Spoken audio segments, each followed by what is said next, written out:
Narito na, nakakairitang nagbabagang news ngayon.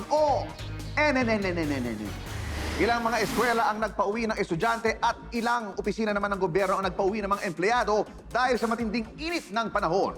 Sa isang kaugnay naman na balita, isang mister ang pinauwi ng kanyang misis dahil sa gitna ng matinding init ng panahon ay nahuli pa niya itong naglalaro ng apoy.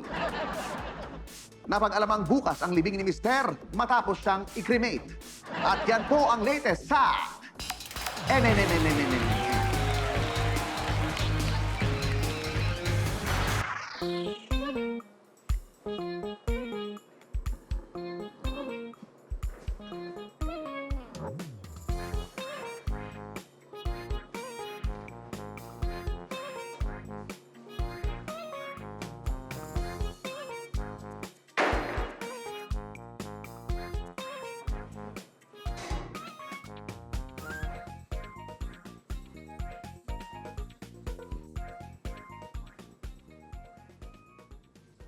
Oh, easy ka lang, ha?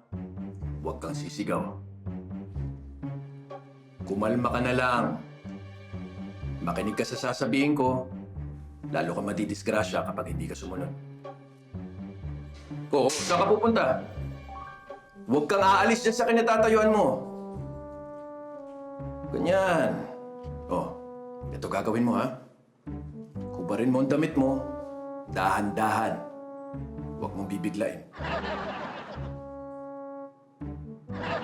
Sige na. Ganyan.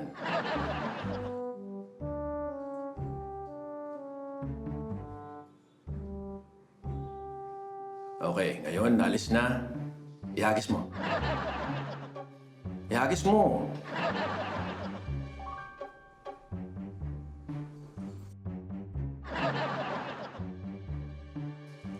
Good, okay. Ngayon, ilabas mo lahat ng gamit mo sa bulsa, ilapag mo sa sahig. Dahan-dahan.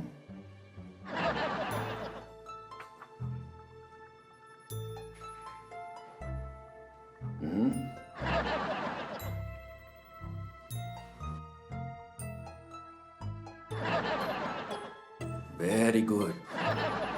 Oh, buksan mo zipper ng pantalon mo. Dahan-dahan din, ha?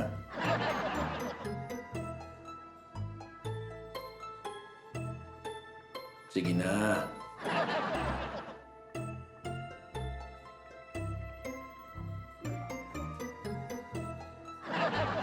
Good, okay. Ngayon, hubarin mo pantalon mo.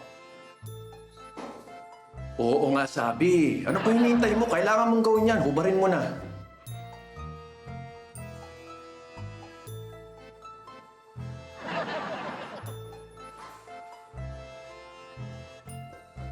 Oh, tapon mo sa malayo. Bilis.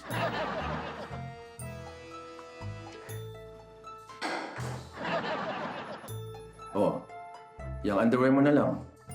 Hubarin mo na din para sigurado talaga tayo. Oh, ano? Ano?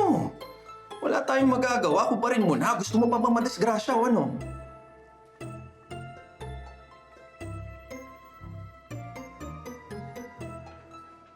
Hagis mo rin sa malayo. Bilis.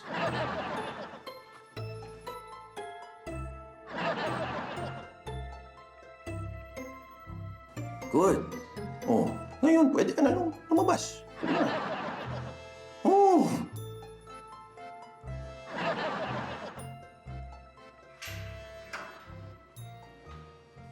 O ano, Han?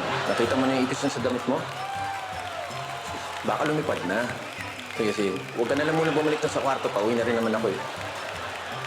Han, sandali lang ha. May birdo dito. Lumabas ng CR, nakahubad.